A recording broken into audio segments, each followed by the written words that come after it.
God is in all, the story of the cobbler.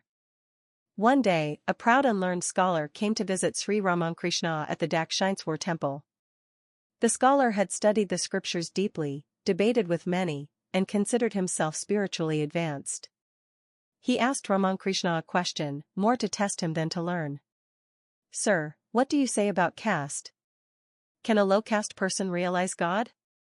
Sri Ramakrishna, ever simple and profound, smiled and said, "Why not? God dwells in all beings, regardless of caste or status. Real devotion and love for God are what matter most." The scholar smirked and replied, "That may sound good, but how can someone like a cobbler or a sweeper understand the high truths of God?" Ramakrishna didn't argue. Instead, he quietly asked the scholar to go and meet a cobbler named Ramu, who lived just outside the temple grounds. Curious and a bit skeptical, the scholar agreed.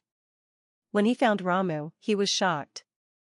The cobbler sat under a tree, mending shoes with complete devotion, quietly chanting God's name.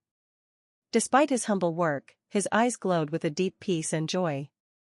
The scholar asked, "Do you know anything about God?" Ramu smiled and said, "Sir, I do not know much. But I believe he is everywhere. As I stitch these shoes, I feel he guides my hands. When I see the worn-out soles, I remember how he walks with all of us through the journey of life." He continued, "Every time I mend something broken, I feel like God is mending my heart." The scholar was speechless. Here was a man with no formal education, no scriptures, no debates, and yet he had found a living connection with the divine. When the scholar returned to Ramakrishna, he bowed deeply and said, "Now I understand.